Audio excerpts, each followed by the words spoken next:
Bonjour à tous, bienvenue pour ce premier voyage et cette première vidéo avec moi. Donc dans cette première vidéo, j'aimerais commencer un concept où vous allez m'aider à améliorer ma culture cinématographique. Donc tout d'abord, je vais poser les bases. J'adore le cinéma, genre vraiment, je vais très très souvent au cinéma. J'ai même un abonnement au cinéma, donc j'ai vraiment très souvent. Depuis petite, je regarde énormément de films qui passent à la télé ou des films que j'achète ou des CD, enfin des DVD. Et du coup, vraiment, j'adore ça. Mais j'ai un peu un problème au niveau de mes goûts, on va dire, cinématographiques. Le genre de goût qui te donne envie de dire ok, objectivement, ce film, c'est un naufrage, mais j'ai passé un très bon moment devant, donc voilà. En exemple, par exemple, il y a À Contresens, un peu les histoires Wattpad, un peu style Wattpad comme ça, j'adore. Pourtant, objectivement, c'est mauvais. Mais j'ai énormément kiffé À Contresens, j'ai vraiment passé un très très bon moment devant. C'était vraiment trop trop bien. Dans le même style, même encore pire, les films de Noël, bien cucu. Ça, j'adore regarder ça, genre à Noël, je m'en fais toujours tout plein. Et pourtant, scénario, c'est nul, mise en scène, c'est nul, acteur, c'est nul, tout est nul, et pourtant, j'adore. Et pourtant, objectivement, c'est vraiment ultra mauvais. Après, il y a Divergente. Je sais que certains adorent, moi, j'adore. Franchement, pendant une période, j'avais même fixé dessus quand j'étais ado, mais franchement, objectivement, c'est pas si fou que ça. Le scénario, ça va, mais sans plus. Enfin, c'est une dystopie, c'est très très cool, mais après, mise en scène et tout, ça va. Ça va, c'est pas non plus dégueu, mais c'est pas ouf. Et moi, j'ai trop kiffé. Mais encore pire, les fans de Marvel vont me détester. Thor Love and Thunder. Je sais qu'il y a beaucoup de gens côté déçus, beaucoup de gens l'ont détesté. Moi, j'ai adoré. J'ai trop kiffé. Pour moi, c'est un des meilleurs Marvel. Enfin, c'est un de ceux que j'ai le plus kiffé. Kenan Roses, l'humour, Nathalie Portman, Chris Hemsworth, tout ça, j'ai kiffé. J'ai kiffé.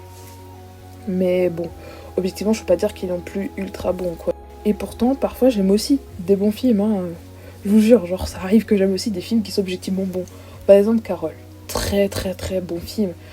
Les actrices jouent trop, trop bien. Kate Blanchett, trop, trop bien. Artistiquement, il est trop beau. Il est trop bien. Scénario, trop bien. Mise en scène, trop bien. Trop bien. Genre, franchement, il est trop bien, ce film. Pareil, Seul sur Mars. Très, très bon film. Bon jeu d'acteur, bonne mise en scène, bon décor, c'est très très bon comme film. Mais il y a aussi des films qui sont très bons objectivement que je n'aime pas du tout. Par exemple, Black Swan. Très bonne actrice, très bons acteurs, très bon jeu d'acteur. Nathalie Portman, très très bonne dans ce film. Esthétiquement, c'est très très joli. Le scénario est bon, mais j'ai pas du tout accroché, j'ai pas du tout aimé. Peut-être parce que l'ambiance est trop sombre pour moi, je sais pas, mais j'ai pas du tout aimé.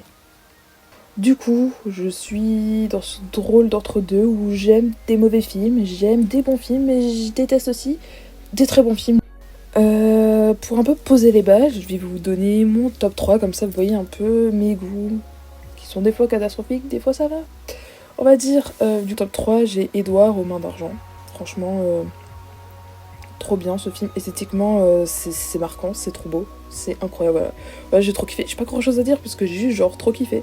Pareil, Fausse Blonde Infiltrée, j'ai trop kiffé. Trop drôle, trop kiffé. C'était trop bien. Et mon premier, c'est Ready Player One. Alors, toutes les références pop culture et tout, trop trop bien. Spielberg, trop trop bien. Alors, c'était trop bien, j'ai trop kiffé.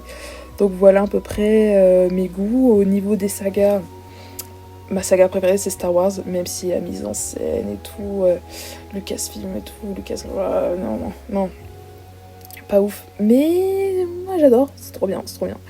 Et pareil, Hunger Games, j'aime beaucoup trop.